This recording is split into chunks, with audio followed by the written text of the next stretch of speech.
Welcome to my channel Kavitha vlogs. இந்த சேனலை first time பார்க்குற மாதிரி இருந்துச்சுன்னா சப்ஸ்கிரைப் பண்ணிக்கோங்க. இந்த வீடியோவில் நம்ம என்ன பார்க்க போகிறோம் அப்படின்னு சொன்னோம்னா, பிஎட் ஃபர்ஸ்ட் இயரில் ஃபஸ்ட்டு செமஸ்டரில் இருக்கக்கூடிய கல்வி உளவியல் எஜுகேஷ்னல் சைக்காலஜி அப்படிங்கிறதுல ஃபஸ்ட்டு யூனிட்டில் நீங்கள் என்னெல்லாம் தெரிஞ்சுக்கணும், என்ன படிக்கணும் அப்படிங்கிறத பற்றி நம்ம பார்க்க போகிறோம். ஸோ இதை ஸ்கிப் பண்ணாமல் கம்ப்ளீட்டாக பாருங்கள். அப்போ தான் ஃபஸ்ட்டு யூனிட்டை பற்றி உங்களுக்கு ஒரு ஐடியா தெரியும். ஃபஸ்ட்டு உளவியல் அப்படிங்கிறத பிஎட்டில் ஒரு பாடமாக வச்சுருக்காங்க. அதுலேயும் பார்த்திங்கன்னா நம்ம படிக்க போகிறது கல்வி உளவியல் எஜுகேஷ்னல் சைக்காலஜி அப்படிங்கிறத பார்க்க போகிறோம்.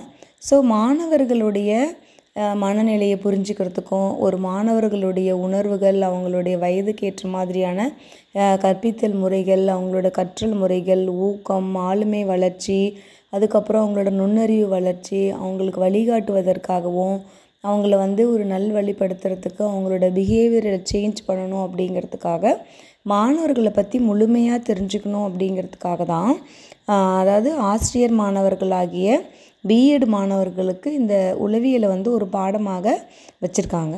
ஸோ ஃபஸ்ட்டு யூனிட்டில் கல்வி உளவியல் மற்றும் மனித வளர்ச்சி மேம்பாடும் அப்படிங்கிறத உங்களுக்கு ஃபஸ்ட்டு யூனிட்டு. அதில் உங்களுக்கு தெரிய வேண்டியது பார்த்திங்கன்னா, உளவியல் அப்படிங்கிறதுடைய பொருள், உளவியலினுடைய பொருள் வரையறை அப்படிங்கிறத ஃபஸ்ட்டு நீங்கள் தெரிஞ்சுக்கோங்க. நெக்ஸ்ட்டு பார்த்திங்கன்னா கல்வி உளவியல் எஜுகேஷ்னல் சைக்காலஜி. அந்த எஜுகேஷ்னல் சைக்காலஜி அப்படிங்கிறது என்ன, அதோடைய பண்புகள் என்ன அப்படிங்கிறத தெரிஞ்சுக்கணும். இதில் 10 மார்க் கொஸ்டின் அப்படின்னு பார்த்தீங்கன்னா, கல்வி உளவியலினுடைய வரம்பு அல்லது சுட்டிக்காட்டும் பகுதிகள் அப்படிங்கிறது தான். Nature and scope of educational psychology அப்படிங்கிறது. நெக்ஸ்ட்டு ஜென்ரல் சைக்காலஜி, பொது உளவியல் அப்படிங்கிறது என்ன, கல்வி உளவியல் அப்படிங்கிறது என்ன, பொது உளவியலுக்கும் கல்வி உளவியலுக்கும் உள்ள வேறுபாடு, பொது உளவியல் கல்வி உளவியல் வேறுபடுத்துக அப்படின்னு சொன்னால் உங்களுக்கு 5 மார்க் கொஸ்டின். நெக்ஸ்ட்டு கல்வி உளவியலினுடைய முக்கியத்துவம் என்ன, அது 5 மார்க் கொஸ்டின். வகுப்பறையில் கல்வி உளவியல் பற்றிய அறிவு வகுப்பறை ஆசிரியருக்கு ஏன் தேவைப்படுகிறது அப்படின்னு கேட்கலாம்.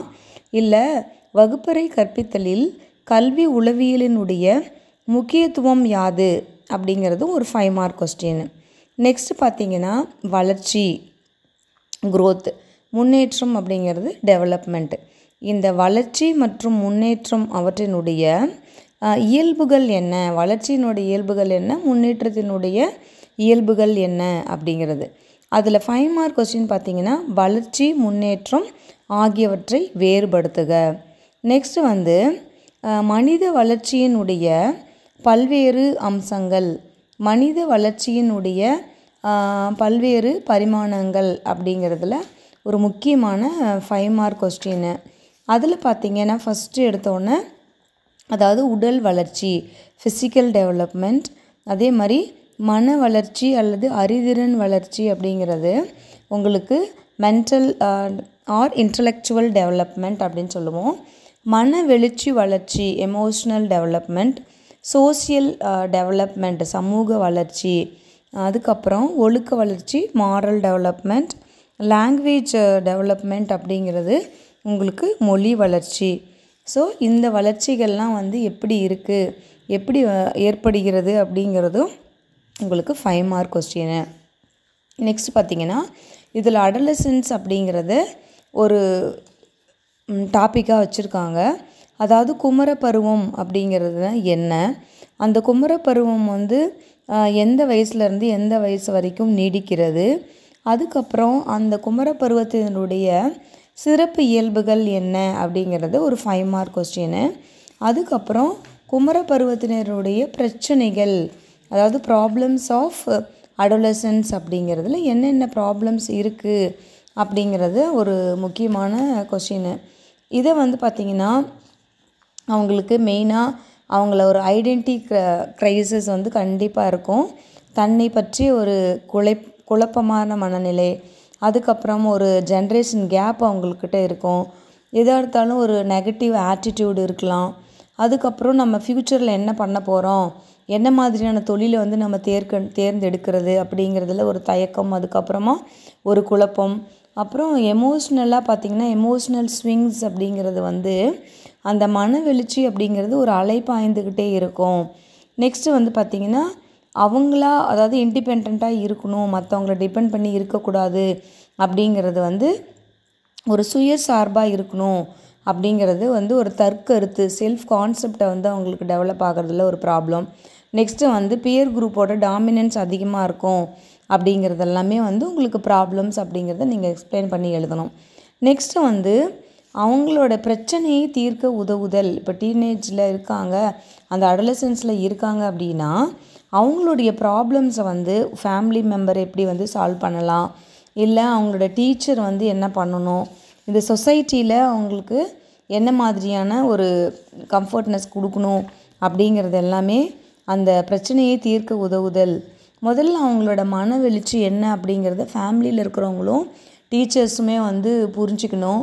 அதுக்கப்புறமா ஒரு சூழ்நிலையை புரிந்து கொண்டு கையாளக்கூடிய திறமை வந்து ஏற்படுத்தணும். அவங்கள ஆசிரியர்களும் வந்து பெற்றோர்களும் வந்து சரிவர கையாளணும் அப்படிங்கிறதெல்லாம் சொல்லியிருக்காங்க. முக்கியமாக பார்த்திங்கன்னா அவங்களோட இன்ட்ரெஸ்ட் என்ன இருக்குது அப்படிங்கிறத தெரிஞ்சு அதை வந்து டெவலப் பண்ணணும். அதுக்கப்புறம் மாரல் வேல்யூஸ் டெவலப் பண்ணுறது, அவங்களுக்கு சமய அறநெறி சார்ந்த கல்வியை கொடுக்கணும், இல்லை அவங்களுக்கு தொழில் கல்வி பெறத்துக்கு வாய்ப்பு தரணும். ஸ்கூலில் வந்து ஒரு கைடன்ஸ் அண்ட் கவுன்சிலிங் கொடுக்குற சென்டர் இருக்கணும். பேரண்ட்ஸ் வந்து அவங்களோட ப்ராப்ளம்ஸ் வந்து புரிஞ்சிக்கிறதுக்கு ட்ரை பண்ணணும், அவங்களோட டைம் ஸ்பெண்ட் பண்ணணும் அப்படிங்கிறதெல்லாம் குமரப்பருவ பிரச்சனைகளை தீர்க்க உதவுதல் அப்படின்னு சொல்கிறோம். ஸோ அடலசன்ஸ் அப்படிங்கிறது வந்து பார்த்திங்கன்னா ஒரு period of storm and stress அப்படின்னு சொல்லுவாங்க. ஸோ அந்த அடலசன்ஸ் ஸ்டேஜில் ஒரு மாணவர்களை சரியாக நம்ம வந்து கையாண்டோம் அப்படின்னா அவங்களோட ஃப்யூச்சர் வந்து ரொம்ப நல்லாவே இருக்கும் அப்படின்னு உளவியல் அறிஞர்கள் வந்து சொல்கிறாங்க. ஸோ இந்த யூனிட்டில் உங்களுக்கு என்னென்ன தெரிஞ்சிருக்கணும் அப்படின்னு சொன்னால், ஃபஸ்ட்டு வந்து உளவியல், அந்த உளவியலினுடைய பொருள் வரையறை அப்படிங்கிறது தெரிஞ்சிருக்கணும். நெக்ஸ்ட்டு பொது உளவியலுக்கும் கல்வி உளவியலுக்கும் உள்ள வேறுபாடு, வளர்ச்சி முன்னேற்றம் ஆகியவற்றோட வேறுபாடு. அதுக்கப்புறம் கல்வி உளவியலினுடைய முக்கியத்துவம் என்ன, கல்வி உளவியல் சுட்டிக்காட்டும் பகுதிகள் என்ன, அப்புறம் குமரப்பருவம் அப்படிங்கிறது, குமரப்பருவம் என்பது பற்றி நீவீர் அறிவது என்ன, குமரப்பருவத்து பிரச்சனைகளை எவ்வாறு தீர்ப்பது அப்படின்னு கேட்கலாம். ஸோ இது வந்து குமரப்பருவம் அல்லது இளையோன் பருவம் அப்படின்னு சொல்கிறோம். ஆங்கிலத்தில் வந்து அடலசன்ஸ் அப்படின்னு சொல்கிறாங்க. நெக்ஸ்ட்டு வந்து வளர்ச்சிசார் செயல்கள் அப்படின்னு ஒரு கொஸ்டின் இருக்குது. அதாவது டெவலப்மெண்டல் டாஸ்க் அப்படின்னு சொல்கிறது. வளர்ச்சிசார் செயல்கள் என்றால் என்ன, அந்த வளர்ச்சிசார் செயல்களினுடைய நன்மைகள், பல்வேறு வளர்ச்சி பருவங்களுக்கான முக்கிய வளர்ச்சிசார் செயல்கள், அதாவது குழவி பருவம், பிள்ளை பருவம், குமரப்பருவம், முதிர் பருவம், நடுவயது பருவம், முதுமை பருவம் அப்படின்னு சொல்கிற ஸ்டேஜில். ஸோ வளர்ச்சிசார் இது வரைக்கும் ஃபஸ்ட் யூனிட்டில் என்னென்ன கொஸ்டின் இருக்குது அப்படின்னு சொல்லி தெரிஞ்சுக்கிட்டிங்க. ஸோ உடனுக்குடனே அதை வந்து படித்து நல்லா வந்து மனசில் பதிவேன். அதே மாதிரி படிக்கும்போதே அதை வந்து ஆர்வத்தோடு படிக்கணும். அதே மாதிரி நீங்கள் புரிந்து கொண்டு படித்தீங்க அப்படின்னு சொன்னால் ரொம்ப நாளுக்கு வந்து உங்களோட மனசில் நிற்கும். தேர்வின் போது வந்து ஒரு தங்கு தடை இல்லாமல் நீங்கள் வந்து எழுதி முழுமையான மதிப்பெண்கள் பெறலாம். ஸோ ஒவ்வொரு நாளும் வந்து புரிஞ்சு ஆர்வத்தோடு அந்த உளவியல் படித்தீங்க அப்படின்னு சொன்னால் உங்களுக்கு ரொம்பவே வந்து ஈஸியாக இருக்கும். Wish you all the best. Thanks for வாட்சிங். நெக்ஸ்ட்